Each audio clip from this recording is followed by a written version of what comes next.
그래서 베드로, 요한, 야고보 이 세 제자를 데리고 벼란산에 올라가셨어요. 그럼 나머지 제자 9명은 산 밑에 있었습니다. 그때 어떤 아들을 둔 아버지가 이 아들을 데리고 왔어요. 그 아들이 간질이 심하고, 그래서 갑자기 간질이 발작하면 물에도 넘어지고 불에도 넘어져서 아주 위험한 때를 여러 번 지나왔습니다. 또 듣지도 못하고 말도 못해요. 그래서 이런 아들을 둔 아버지가 예수님의 소문을 들은 거죠. 예수님은 귀신도 쫓아내고, 예수님은 앞을 보지 못하는 사람도 보게 하고, 예수님 중풍병자도 고치고 죽은 자도 살린다더라. 이런 소문을 듣고 그런 분이라면 내 아들 고칠 수 있겠구나 해서 데리고 왔는데, 마침 거기 예수님이 안 계셨고 제자들만 있었습니다. 근데 제자들이 이 아이를 고쳐주지를 못했던 거죠. 그리고 있는 차에 예수님 산에 올라가셔도 예수님이 내려오셔서 이 상황을 보시고 이렇게 말씀합니다. 이 말씀 답답한 말씀하시는데 20절 말씀에 보면 17절 말씀에 보면 예수께서 대답하여 이르시되 믿음이 없고 패역한 세대여, 내가 얼마나 너희와 함께 있으며 얼마나 너희에게 참으리요. 예수님께서 이 상황, 귀신 들리고 간질로 고통받는 이 아이를 고쳐주지 못하는 제자들과 그들과 씨름하는 이 모습을 보면서 믿음이 없고 패역한 세대요 라고 답답하셨습니다. 그리고 그 귀신을 18절 예수께서 귀신을 쫓아내니까 그 아이가 그때부터 깨끗하게 정상적으로 치료가 되었어요. 예수님께서 그 귀신을 쫓아내서 그 아이를 고치시고 난 이후에 제자들이 조용하게 예수님에게 묻습니다. 예수님, 우리는 어째서 저 귀신을 쫓아내지 못했습니까? 우리는 어째서 저 아이를 고쳐주지 못한 것입니까? 라고 예수님에게 질문했습니다. 그 질문을 받은 예수님의 대답이 20절인데 우리가 20절 다 같이 한번 더 읽겠습니다. 시작. 이르시되 너희 믿음이 작은 까닭이니라.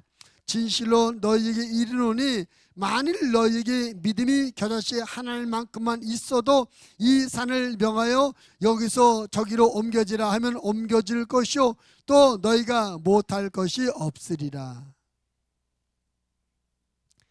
예수님의 이 대답을 합해서 이해한다면 그런 겁니다.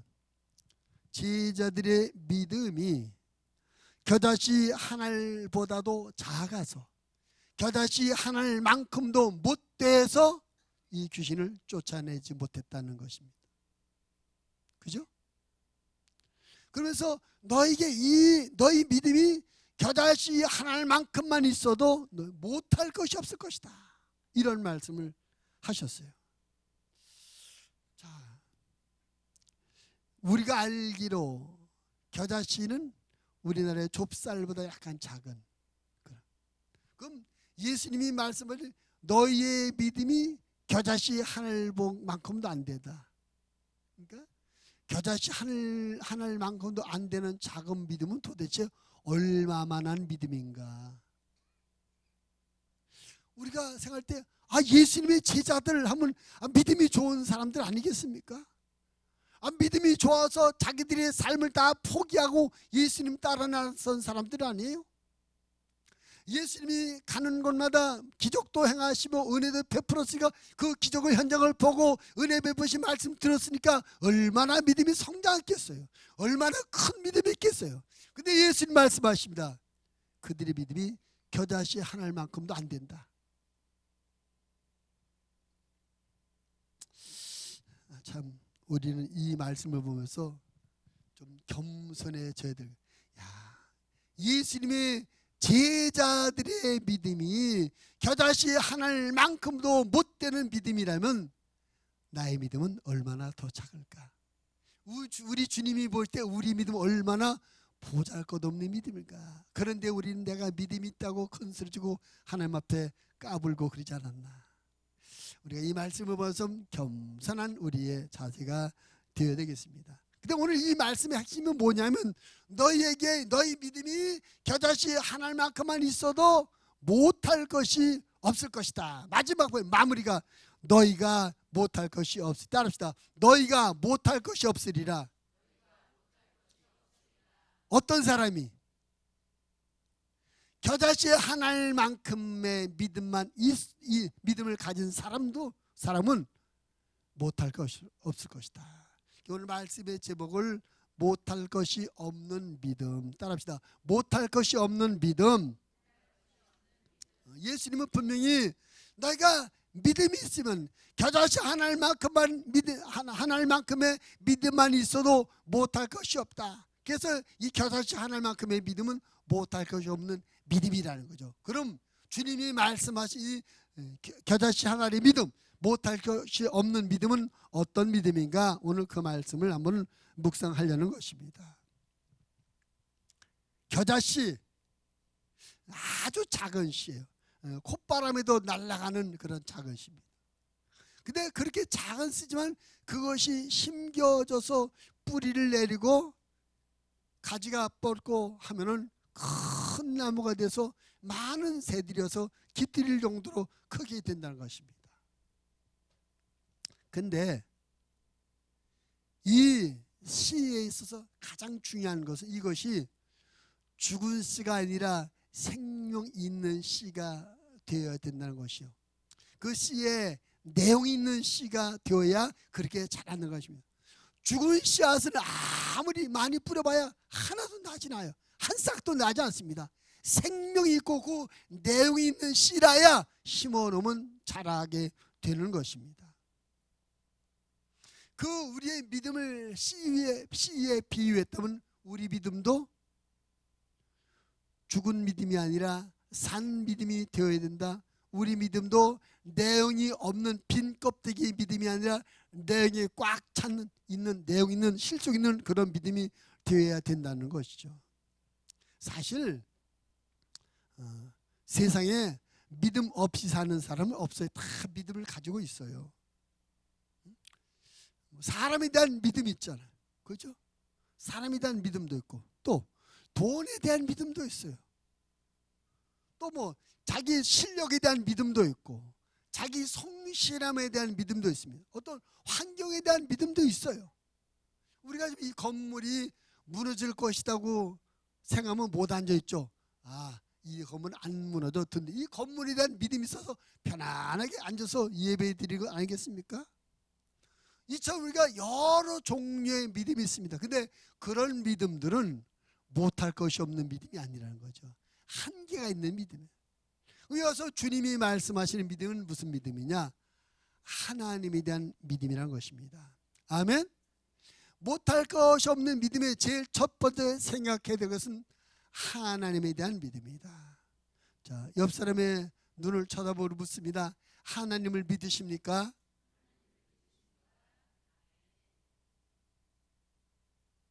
정말로 믿으십니까? 그럼 하나님을 어떤 하나님으로 믿으시는 것입니까? 우리가 하나님에 대한 믿음을 가져야 되는데 그 하나님에 대한 믿음 중에 꼭 중요한 세 가지가 있어요. 그것이 2019년 우리가 표로 삼고 있는 믿음입니다. 이제 2019년 오늘이 6월의 마지막 전반기를 보내고 있어요. 이 전반기를 보내면서 1월달 시작하면서 금년도 표로 세웠던 이 믿음에 대해서 우리 스스로 한번 점검해야 된다는 것입니다. 하나님에 대한 믿음의 첫째는 뭐냐? 하나님은 전능하신 창조주이시라는 것입니다. 여러분, 전능하신 창조주 하나님을 믿으십니까? 성경의 제일 첫 글자는 태초에 하나님이 천지를 창조하시니라. 이 창조주 하나님에 대한 선포가 성경의 시작이에요. 그래서 우리가 하나님을 믿을 때 제일 먼저 하나님은 전능하신 창조주라는 그 부분을 믿어야 된다는 것입니다. 아멘. 그렇습니다.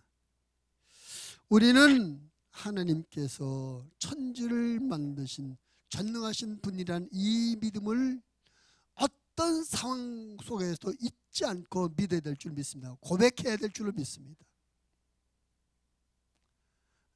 오늘 우리가 뭐 아프신 분들도 앞으로도 수술 받으실 분 이런 분들 많이 기도합니다. 그 기도할 때 우리가 기도할 그 기도의 대상, 우리가 믿고 기도하는 그 믿음의 대상은 천지를 만드신 전능하신 창조 하나님. 전능하신 창조주 하나님이 개입하셔서 사람이 할 수 없는 것을 하게 하시고 사람이 할 수 없다고 포기한 것을 하도록 하는 그런 소망을 갖고 우리가 믿고 기도하는 것이 아니겠습니까? 사람을 믿는 것이 아니라 하나님을 믿는 것입니다. 천지를 만드신 전능하신 하나님을 믿는 것이죠. 우리가 사도신경 지난 고백할 때 제일 먼저 하는 고백이 뭐예요? 전능하사 천지를 만드신 하나님 아버지를 내가 믿사오며. 그러니까 기독교 신앙의 모든 부분에서 하나님에 대한 믿음을 고백할 때 제일 먼저 하는 고백이 창조주 하나님에 대한 고백인 것입니다. 근데 이게 중요하죠.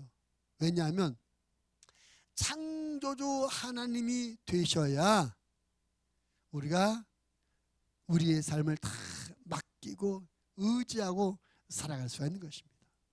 적어도 창조주 전능하신 하나님 정도 돼 내 인생도 맡기고 내 가정도 맡기고 내 사업도 맡기고 다 의지하고 살 수 있는 것입니다. 창조주 하나님은 완벽하신 분이고 못할 것이 없어 모든 것을 다 이루시는 분이십니다. 예수님께서 이렇게 말씀하죠. 마태복음 19장 26절 예수께서 그들을 보시며 이르시되 사람으로는 할 수 없으나 하나님으로서는 다 하실 수 있느니라. 따라합시다. 하나님은 모든 것을 다 하시는 분입니다. 아멘. 그게 전능하다는 말이에요.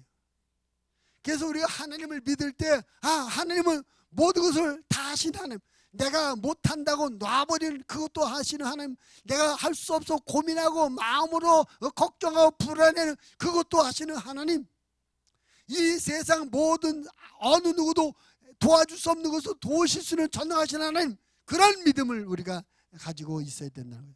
그런 믿음을 갖고 있는 사람이 뭘 못하겠습니까? 하나님에 대한 믿음을 갖되 전능하신 창조주에 대한 믿음을 가져야 됩니다. 그 다음에 뿐만 아니라 우리 하나님에 대한 믿음을 가질 두 번째가 된 믿음은 나를 사랑하시는 하나님. 한 번 더 옆 사람 눈을 쳐다보고 물어봅니다. 하나님께서 당신을 사랑하시는 걸 믿으십니까?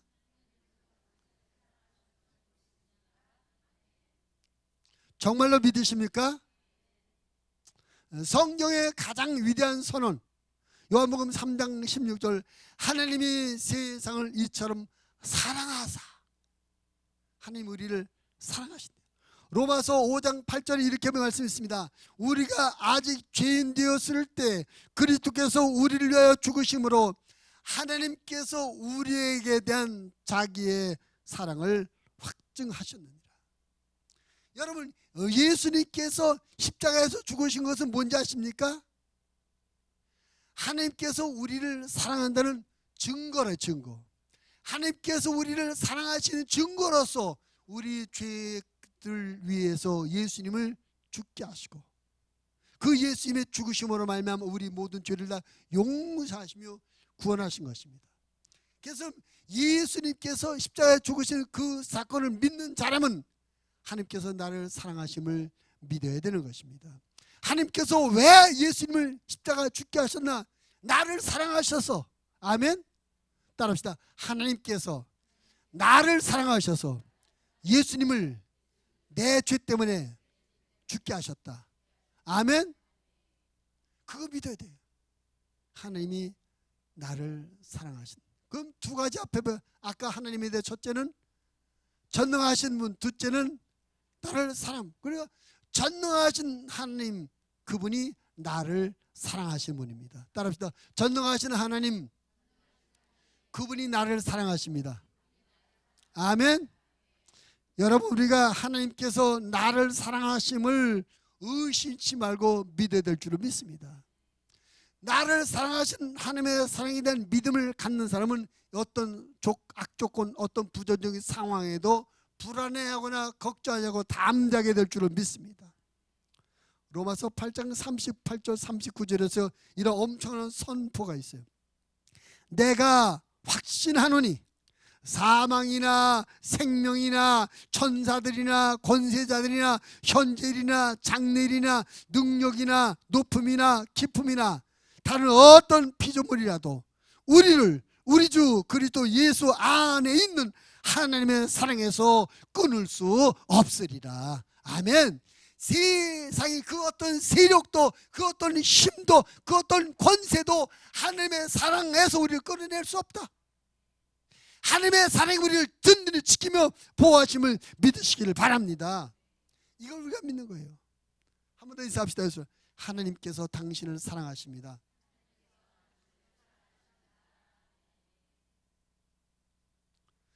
하나님은 전능하신 분이고 그 하나님 나를 사랑하시는 분이고 또 한 가지 그 하나님은 살아계셔서 지금 나와 함께 하십니다. 아멘. 따라합시다. 살아계셔서 지금 나와 함께 하시는 하나님. 아멘. 믿으십니까? 하나님이 여러분과 함께 하심을 믿으십니까? 그거 우리가 믿어야 돼요. 근데 문제는 우리가 교회에서 예배드리고 그러면서 찬양을 부르고 기도하고 말씀을 들을 때는 하나님이 나와 함께하는 것 같아. 근데 내가 세상에 나가 살 때 실패를 경험하게 되고 속상한 일을 만나게 되고 불의한 일을 당하게 되면 하나님이 전혀 생각이 안 나요. 하나님이 없는 것 같기도 하고 때로는 하나님이 나와 상관없는 분처럼 생각될 때가 있어요. 우리 눈에 보이는 부정적인 상황들이 하나님이 나와 상관없는 분처럼 느끼게 만들고 그런 악조건들이 우리 믿음의 눈을 멀게 해서 하나님을 보지 못하게 합니다. 그래서 하나님이 안 계신 것 같아 라고 착각하며 불신앙적인 말을 하게 하는 것입니다. 우리가 여기에 속으면 안 될 줄 믿습니다. 성경의 많은 이야기들 가운데 정말 성경에 하나님의 일에 크게 쓰임받은 사람들이 그 하나님의 쓰임받기 전까지 여러 가지 어려움과 고난의 길을 갖게 돼요. 그 어려움과 고난의 길을 갈 때 보면 전혀 하나님이 그들을 돌보지 않는 것 같고 하나님께서 그들의 삶에 그들의 고난과 아픔에 전혀 관심을 두지 않는 것처럼 보여요. 그러나 결과적으로 보면 그것이 다 하나님의 사랑 가운데 지나온 이야기였더라고요. 아멘. 여러분의 눈에 하나님이 안 보일지도 하나님께서 살아계셔서 여러분과 함께 하시는 걸 믿으시기 바랍니다. 여러분의 귀에 하나님의 소리가 안 들릴지라도 하나님이 살아계셔서 여러분의 삶의 자리에 함께 계심을 믿으시기 바랍니다. 엘리야가 갈멜산 꼭대기에서 480명의 그 바알 선자들과 싸울 때 엘리야의 눈에는 하나님이 안 보였지만 하나님이 그와 함께 하셨습니다. 그래서 함께 하시는 하나님이 엘리야가 한마디 주여 나에게 불을 내려주셔서 한마디 기도의 불을로 응답해 준 줄로 믿으시기 바랍니다. 그 산 꼭대기에 엘리야 혼자 있었던 것이 아니라 하나님이 함께 계셨습니다. 바알과 시라가 빌립보에서 전도하다가 점치는 귀신을 내쫓아 줌으로 말미암아 매를 맞고 옥에 갇혔습니다. 그 이방 나라 남의 나라 아무도 자기가 알 수 아는 사람이 없고 자기를 도와줄 사람이 없는 그곳에서 혼자 매를 맞고 옥에 갇혔는데 하나님이 그곳에 함께 계셨습니다. 바알과 시라가 밤에 찬송하고 기도했더니 하나님께서 지진을 일으켜서 그곳에서 나오도록 만들어 주셨습니다. 엘리야와 함께 하셨던 하나님, 바알과 함께 하셨던 하나님께서 지금은 여러분과 함께 계심을 믿으시길 바랍니다. 성경의 많은 곳에서 하나님이 함께 하신다, 너와 함께 한다, 얼마나 많은 선포라고 있는지 몰라요. 그 많은 선포 중에 우리가 잘 알고 가장 많이 알고 있는 이야기가 말씀이 이사야 41장 10절입니다. 잘하는 말씀이죠. 두려워하지 말라. 내가 너와 함께함이라. 놀라지 말라. 나는 네 하나님이 됨이라. 내가 너를 굳세게 하리라. 참으로 너를 도와주리라. 참으로 나의 의로운 오른손으로 너를 붙들리라. 성경은 분명히 말씀합니다. 하나님이 살아계신데 그 살아계신 하나님이 우리와 함께 하신다고 말씀하고 있습니다. 못할 것이 없는 믿음이란 하나님에 대한 믿음입니다.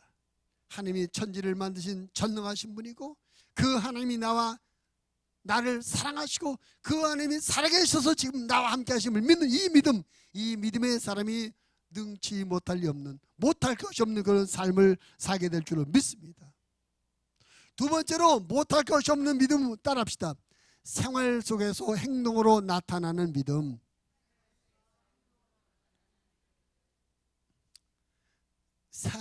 생명이 있고 냉이 꽉 있는 씨앗이라도 이 씨앗이 종자 씨앗 봉투 속에 있어서는 아무 열매를 맺을 수 없어요.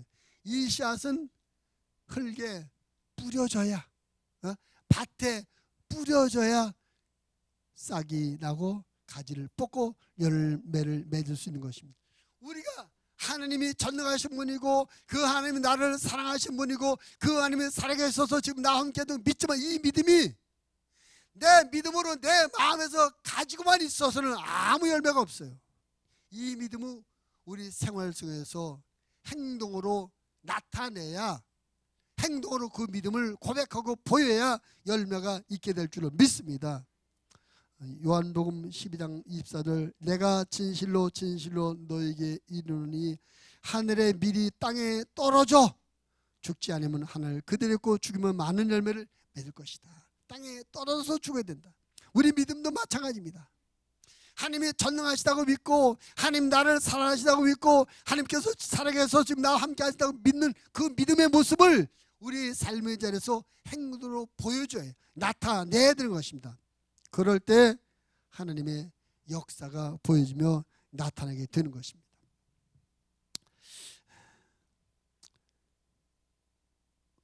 예수님께서 베세다 들판에서 사람들에게 하나님의 말씀을 증거하고 많은 아픈 사람을 위해서 기도해 주는 사역을 하시게 됩니다.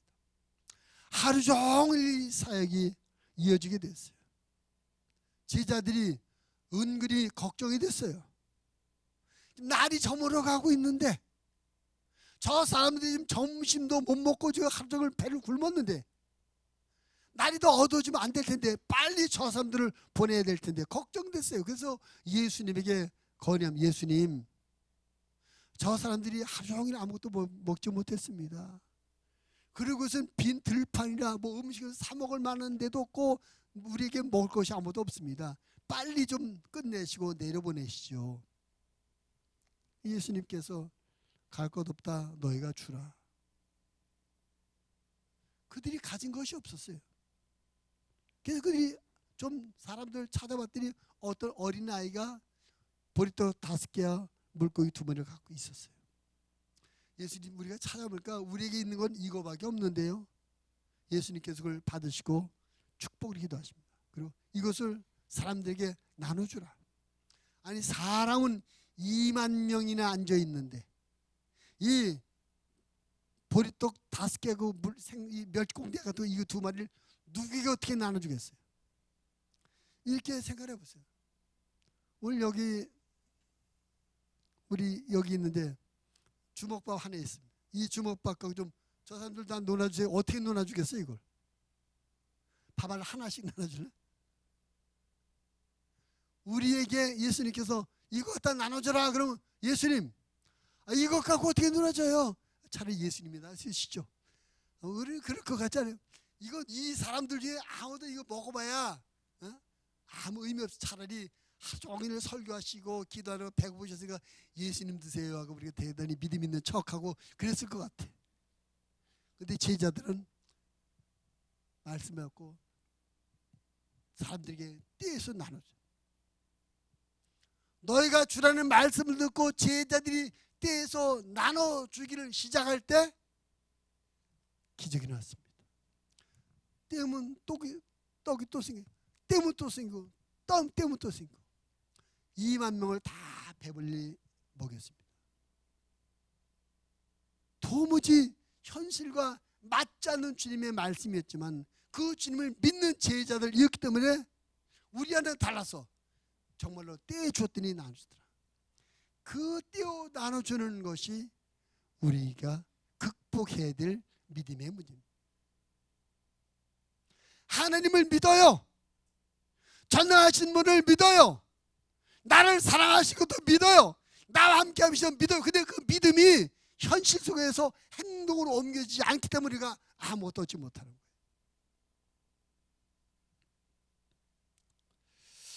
우리의 믿음이 삶의 현장에서 행동으로 옮겨져야 하나님께서 주시는 은혜와 축복을 받을 수 있는 줄을 믿습니다. 근데 우리의 믿음을 현장으로 옮길 때에 방해하는 방해 요소가 있어요. 그건 뭐냐면 우리가 가진 믿음하고 내가 가진 삶의 현실이 너무나 거리가 멀다는 거예요. 거리가 멀어. 여러분에게 제가 금년에 11조를 드립시다. 11조를 11조를 드려야지 복을 받지. 하나님의 말씀은 11조를 드리면 뭐 쌓을 것이 없도록 넘치게 해준다고 하고 사셨어. 가지고만 있어는 이것이 아무리 열매가 없어요. 이것을 행동을 옮겨야 돼요. 근데 문제는 경제적으로 넉넉하고 수입이 넉넉해서 여유가 있다면 11조 드리는데 아무 문제가 안 돼요. 방해가 안 돼요. 문제는 한 달 내가 생활비가 300만 원이 드는데 수입은 100만 원밖에 안 돼. 이 100만 원을 다 생활비에 써도 200만이 모자란데 어떻게 11조 10만 원을 쓰느냐고요. 이런 믿음과 내 삶의 현상이 너무나 거리가 멀기 때문에 이것이 내 믿음을 행동으로 옮기는데 방해가 된다는 거예요. 근데 그 방해를 극복하고 행동하는 것이 참 믿음인 줄로 믿습니다. 아멘을 2사람만 밖에 안 하죠. 행동으로 옮기는 것이 믿음입니다. 현실과 거리가 멀을지라도 행동 옮기는 것이 믿음입니다. 극복을 해야 돼요. 여러분이 하나님을 정말로 전능하신 분이고 그 하나님이 여러분을 사랑하시고 그 하나님이 여러분과 함께 하심을 정말 믿는다면 그 믿음을 생각과 마음에만 품고 있지 마시고 삶의 현장에서 생활 속에서 행동으로 옮겨 보시기 바랍니다. 그래야 못할 리 없는 삶, 하나님의 기적과 능력과 축복을 경험하는 삶을 살아가게 되는 것입니다. 하나님의 말씀하셨다면 그 말씀이 나를 망하게 하고 나를 곤란하게 하려고 하신 말씀이 아니라 나를 세우고 나를 축복하려고 하신 말씀을 믿어서 그 말씀을 행동으로 옮겨보시기 바랍니다. 금년에 제가 주일 성수하는 문제, 11조하는 문제, 전도하는 문제를 계속 말씀을 드려요. 자, 여러분 오늘 예배 들으면서 뭐를 받으셨나요? 예? 뭐를 받으셨어요? 몇 장을 받으셨어요? 언제부터 받으셨어요? 자, 그동안 받으신 전도지는 어떻게 하셨나요? 네? 그동안 받으신 전도지는 어떻게 하셨나요? 가끔 여러분 예배 끝나고 가면 여기저기 그냥 놓여 있더라고. 그 전도지를 여러분에게 왜 나눠드리는 것일까요? 예? 전도하는데 쓰시라고, 전달하고. 우리 하나님 앞에서 그거 쉬운 일이 아니에요. 알지 못하는 사람에게 예수 믿으세요. 저는 그 쉬운 일이 아닙니다. 어려운 일입니다. 어려운 일이지만 하나님을 믿고 해보는, 행동을 옮겨보는 거예요. 행동으로 옮겨보면 하나님의 도우심을 경험할 수가 있습니다. 전도도 그렇고 주의를 지키는 것도 그렇고 11조 하는 것도 그렇고 정말 어려워요. 어렵기 때문에 그 어려움을 극복하고 행동으로 옮겼을 때 30배, 60배, 100배 열매를 우리가 거둔 것을 경험하게 될 줄 믿습니다. 못할 일이 없는 믿음이 그런 것이에요. 행동으로 옮겨져야 돼요. 혹시 지금까지 말씀만 듣고 행동으로 못 옮겨졌다는 분이 계시다면 이제 2019년 절반을 지났습니다. 전반기에로 실패하셨다면 후반기는 성공하셔야 되지 않겠습니까? 하나님이 전능하신 분이고 그 하나님이 여러분을 사랑하시고 그 하나님이 지금 여러분 살아계셔서 여러분과 함께 하심을 믿으신다면 그분이 말씀하시고 그분이 감동하시고 그분이 은혜를 주시는 대로 순종하셔서 생활 속에서 행동으로 옮기시는 여러분 되길 바랍니다. 옮겨져야 열매가 있습니다. 씨앗을 아무리 좋은 씨앗이라도 가지고만 있으면 안 돼요. 뿌려야 돼. 밭에 던져야 뿌려야 열매 맺는 것입니다. 여러분의 믿음을 가지고 있어서는 아무 은혜 없어요. 이것이 뿌려져야 됩니다. 여러분의 삶의 현장에 행동으로 옮겨져야 하나님의 기적이 나타날 줄을 믿습니다. 못할 것이 없는 믿음이란 두 번째로 생활 속에서 행동으로 나타나는 믿음입니다. 마지막 세 번째로 따라합시다. 하나님의 일하심을 기대하는 믿음. 농부들이 봄철에 밭에 씨를 뿌릴 때 어떤 것을 기대하고 씨를 뿌리겠습니까? 내가 이렇게 뿌린 씨앗이 잘 자라서 가을에는 풍성한 추수를 하게 될 것이다. 농부들이 봄에 파종을 하면서 가을에 추수를 마음에 그리며 꿈꾸면서 바라보면서 뿌리는 거예요. 우리가 하나님 앞에 갖는 믿음도 그래야 됩니다. 하나님께서 일하심을 믿고 기대하고 바라보는 그런 우리의 믿음이 되어야 되는 것입니다. 여러분, 이 세상을 나 혼자 살아가는 것이 아닙니다. 하나님이 함께 동행하고 계십니다. 그리고 어떤 일을 만났을 때 그 일을 나 혼자 감당하는 것이 아니라 하나님께서 내 눈에는 안 보이지만 나와 함께 하시면서 그 일이 되어지도록 나를 돕고 계신 것입니다. 적어도 우리가 하나님에 대한 믿음을 가질 때 하나님이 역사하신다, 하나님이 일하신다, 하나님께서 도우신다, 하나님께서 행하신다, 이 믿음을 우리가 가져야 될 줄을 믿습니다. 그래서 신앙생활의 중요한 한 부분은 바라보는 거예요. 기대하는 겁니다. 무엇을? 하나님께서 일하심을 기대하고 하나님께서 역사하심을 바라보는 것, 이것이 믿음인 것입니다.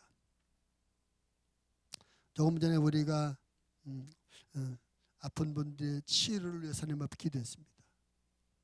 우리가 기도할 때 그냥 기도만 하는 것이 아니라 하나님께서 우리가 기도한 대로 역사하시되 의료진들을 사용하시고 또 하나님의 기적과 능력이 이 아픈 분들의 몸 안에 역사하셔서 치료될 걸 믿고 바라보면서 우리 기도하는 것 아니겠습니까? 여러분, 기도할 때마다 우리가 그런 것을 바라보며 기도하는 것입니다. 무엇이 아직 이루어지지 않았지만 이것을 이루게 해달라고 기도할 때 저도 기도하는 순간만큼은 하나님께서 이것을 주장하시고 만져서서 안 된 것을 된 것으로 바라보고 기도하는 것 아니겠습니까? 이것이 믿음이에요. 이것입니다. 바라봐야 됩니다. 뭘? 하나님께서 일하실 것을 바라봐야 되는 것입니다. 출애굽기 14장 말씀에 보면 이스라엘 백성들이 애굽을 나와서 홍해 바닷가에 이제 장막을 치게 됩니다. 앞에 홍해 바다가 있어요. 근데 마음이 바뀐 바로가 군대를 동원해서 애굽 사람들을 잡으러 뒤쫓아오고 있습니다. 그런 상황을 목격하게 된 이스라엘 백성들이 아우성을 쳐요. 그리고 그들을 여기까지 이끌어낸 모세를 원망합니다. 모세야, 애굽에 매장지가 없어서 우리를 여기까지 이끌어 여기서 죽게 만드느냐 라고 원망했어요. 그들의 생각에는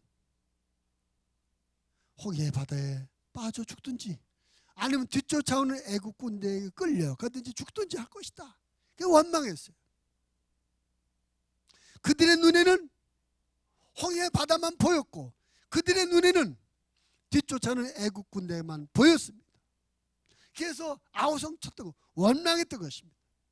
그런데 그 200만 명 한 사람들 중에 딱 한 사람 모세는 그 아주 위협적이며 위기의 그 상황 속에서 하나님께서 일하신 것을 믿음의 눈으로 보았습니다.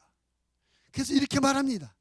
출애굽기 14장 13절 14절 모세가 백성에게 이르되 너희는 두려워하지 말고 가만히 서서 여호와께서 오늘 너희를 위하여 행하시는 구원을 보라.